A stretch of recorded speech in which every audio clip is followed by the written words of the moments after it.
శ్రీ సచిదానంద సమర్థ సద్గురు సాయినాథ్ మహారాజ్కి జై. అందరికీ నమస్కారం అండి. సాయి లీలలు కార్యక్రమానికి స్వాగతం.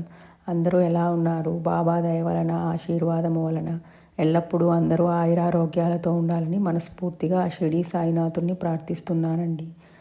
ఇక ఈరోజు వీడియోలోకి వెళ్ళే ముందు మన ఛానల్ని ఎవరైనా సబ్స్క్రైబ్ చేసుకోకపోతే ప్లీజ్ సబ్స్క్రైబ్ చేసుకుని అలాగే మీ ఫ్రెండ్స్ అండ్ ఫ్యామిలీస్కి షేర్ చేయగలరు. మీకు మన సాయి లీలలు నచ్చినట్లయితే ఓం సాయిరామ్ అని కమెంట్ చేసి లైక్ చేయగలరు.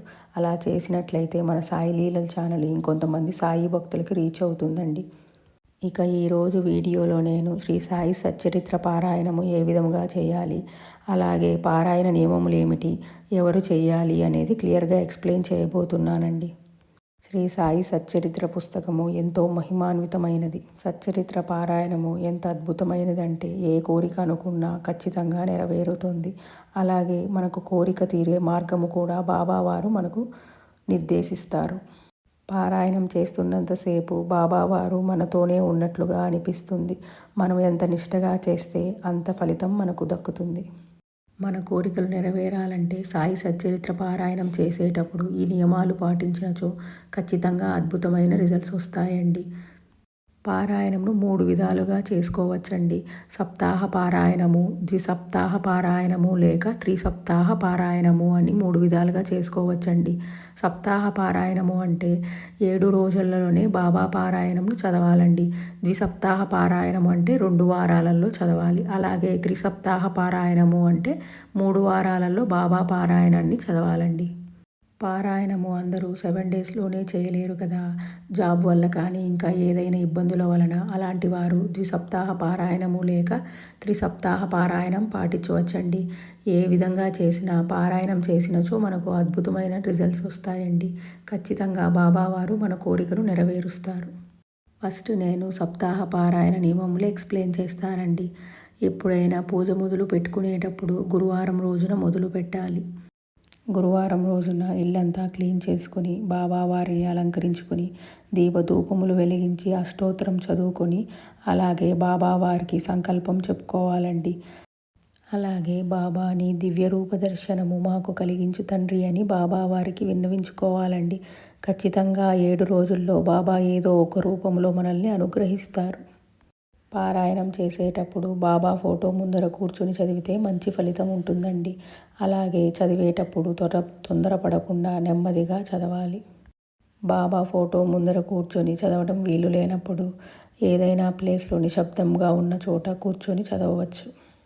చదివేటప్పుడు బెడ్ మీద కూర్చొని చదవడము అలాగే పడుకొని చదవడం చేయకూడదండి. మనము ఏ రోజున ఏ చాప్టర్స్ చదవాలి అని ఇండెక్స్ పేజీలో క్లియర్గా ఎక్స్ప్లెయిన్ చేసి ఉంటారండి. గురువారం రోజు 1 నుంచి 7 అధ్యాయములు, అలాగే శుక్రవారం నాడు ఏం చదవాలి అని క్లియర్గా మనకు ఎక్స్ప్లెయిన్ చేసి ఉంటారు. చాలామంది భక్తులు ఈ డౌట్ అడుగుతూ ఉంటారండి, పారాయణం అంతా ఒకేసారి చేయాలా అని అడుగుతూ ఉంటారు. అలా ఏం లేదండి. మనము మార్నింగ్ ఒక 1 అవర్ లేక మనకు కుదిరినప్పుడు ఈవినింగ్ కూడా 1 అవర్ అలా చదువుకోవచ్చండి. అలాగే భక్తులు ఈ డౌట్ కూడా అడుగుతూ ఉంటారండి, ఏ రోజు అధ్యాయాలు ఆ రోజు కంప్లీట్ చేయాలా అని. అలా కూడా ఏం లేదండి. ఒక్కొక్క రోజు మనకు వీలైనప్పుడు నెక్స్ట్ డే అధ్యాయములు కూడా ఆ రోజు చదువుకోవచ్చు. కానీ పారాయణం గురువారం రోజు నాడు మొదలుపెట్టి మళ్ళీ వచ్చే బుధవారం నాటికి అన్ని అధ్యాయాలు మనము చదువుకోవాలండి. గురువారం నాడు ఉద్యాపన చేయాలి. మరొక విషయం అండి, పారాయణం చేసేటప్పుడు ఉపవాసంతో అస్సలు చేయకూడదు. బాబావారు మన పూజను స్వీకరించరు. ఏదైనా ఫ్రూట్స్ కానీ పాలు కానీ తీసుకుని పూజ చేయడం మంచిది. మనం ఆకలితో ఉన్నప్పుడు మనకు అంత కాన్సన్ట్రేషన్ ఉండదు కాబట్టి మన మనసు నిలబడదు. బాబావారు కూడా సంతృప్తి చెందరు కాబట్టి ఏదైనా తిని చేయాలి. ఆకలితో ఉండి పారాయణం చేస్తే ఫలితం ఉండదు. కాబట్టి ఈ నియమం గుర్తుంచుకోవాలి. బాబావారు తమ భక్తులకు నాన్ వెజ్ వడ్డించేవారు కదా. మనము కూడా పారాయణం చేసేటప్పుడు నాన్ వెజ్ తినచ్చా అని చాలామంది భక్తులు అడుగుతూ ఉంటారండి. మనము పారాయణం చేసేటప్పుడు నాన్ వెజ్ తినకూడదు. ఎందుకంటే మనకు సాత్విక భావములు ఉండవు. సచ్చరిత్ర ఎంతో పవిత్రమైనది. మనము ఎంతో నిష్టగా భక్తితో మన కోరిక నెరవేరాలని పూజ చేసుకుంటున్నాము కదా. కాబట్టి ఆ 1 వీక్ నాన్ వెజ్ ముట్టకుండా ఉంటే మనకు మంచిది.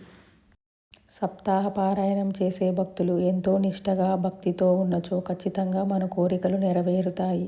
అలాగే నిత్య పారాయణం చేసే భక్తులు అంటే ప్రతిరోజు ఒక పేజీ కానీ ఒక చిన్న పేర పారాయణం చేస్తూ ఉంటారండి. అలాంటి భక్తులు నాన్ వెజ్ తిని కూడా చేసుకోవచ్చు. అంటే నాన్ వెజ్ తిన్నాక తిరిగి మళ్ళీ స్నానం చేసి పారాయణం చేసుకోవచ్చు.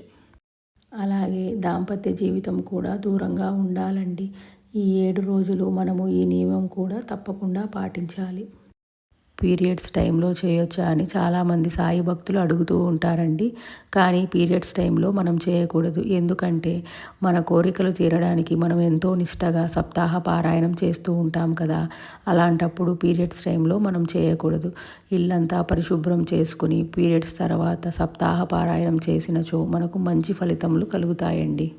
నిత్య పారాయణం చేసే భక్తులు పీరియడ్స్ టైంలో కూడా చదువుకోవచ్చండి. రోజుకొక పేరాగ్రాఫ్ కానీ ఒక పేజ్ కానీ చదువుకోవచ్చు. లేకపోతే ఆడియో కూడా వినవచ్చు. అలా చేసినచో ఏమీ కాదండి. ఎన్నో పారాయణం గ్రూప్స్ ఈ విధంగా ఫాలో అవుతున్నారు ప్రస్తుతము. ఇంకా పారాయణం చదవడం వలన మనకు పీరియడ్స్ టైంలో ఏమైనా పెయిన్స్ కానీ బ్యాక్ పెయిన్స్ ఉన్నా బాబావారి దయ వలన మనకు రిలీఫ్గా ఉంటుందండి. సప్తాహ పారాయణం చేసే భక్తులకి సడన్గా ఏదైనా ఊరికి ట్రావెల్ చేయాల్సి వస్తే ఏమీ భయం లేదండి. నిశ్చింతగా బాబావారి పారాయణం బుక్ తీసుకొని వెళ్ళవచ్చు. అక్కడ మనం ప్రశాంతంగా మన ఏ రోజు పారాయణం ఆ రోజు చదువుకోవచ్చు.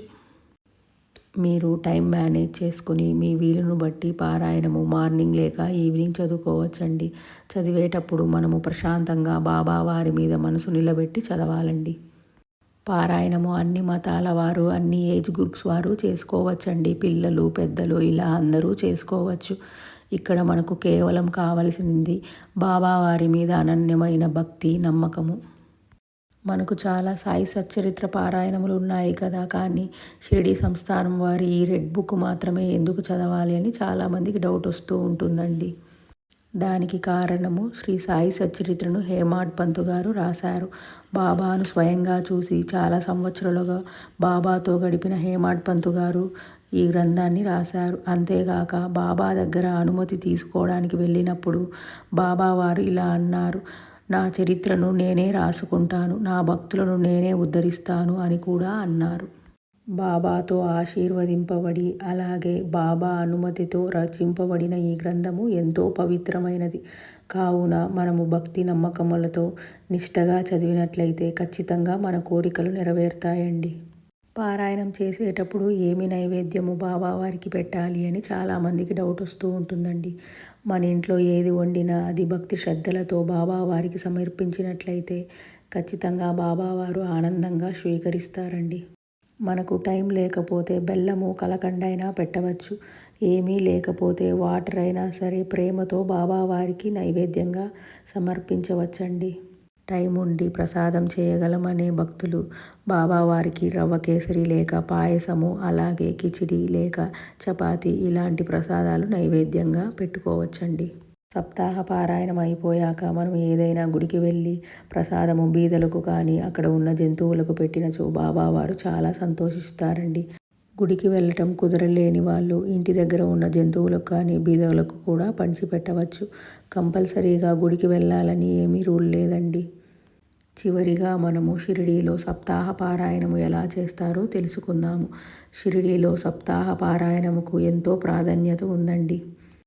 చాలా వైభవంగా చేస్తారు. ప్రతి సంవత్సరము శ్రావణ మాసంలో పాడ్యమి నుండి సప్తమి వరకు ఈ సప్తాహ పారాయణం చేస్తారు. ఇందులో మగవాళ్ళు ఆడవాళ్ళు ఇద్దరూ పాల్గొంటారు. మార్నింగ్ టైమ్స్ మగవాళ్ళు పారాయణం చేస్తారు. అలాగే సాయంత్రము ఆడవాళ్ళు పారాయణం చేస్తారు. పారాయణం స్టార్ట్ చేసే ముందు దాసగురు మహారాజు రచించిన స్తవన మంజరితో స్టార్ట్ చేస్తారు. అలాగే పారాయణము 7 రోజులు కూడా ఫస్ట్ స్తవన మంజరి చదివాక పారాయణం చదవడం స్టార్ట్ చేస్తారు. పారాయణం బుక్కుగా వాళ్ళు OV1 to OV1 అను పెద్ద బుక్ ఉంటుందండి.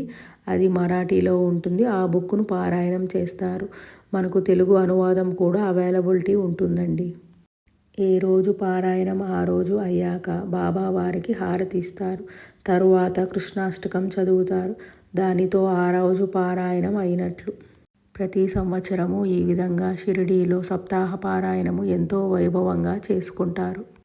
భక్తులకు ఎవరికైనా ఇంట్రెస్ట్ ఉన్నచో షిరిడీలో పారాయణం చేసే విధముగా మనము కూడా పారాయణం చేసుకోవచ్చండి. మనకు కేవలం కావలసినది బాబా వారి మీద నమ్మకము, విశ్వాసము.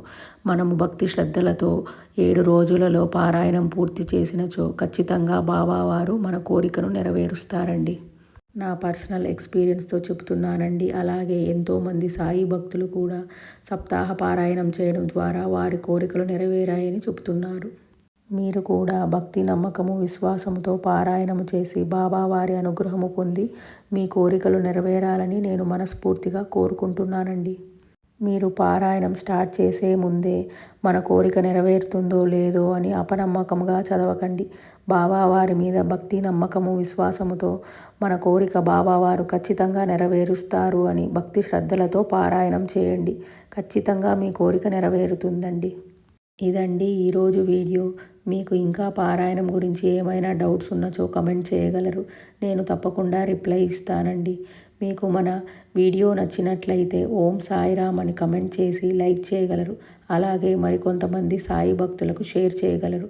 ఇలాంటి మరిన్ని వీడియోల కోసం మన ఛానల్ని సబ్స్క్రైబ్ చేసుకోగలరు. థ్యాంక్స్ ఫర్ వాచింగ్ అండి. ఇంకొక సాయి లీలతో మళ్ళీ కలుద్దాం. ఓం శ్రీ సాయిరామ్.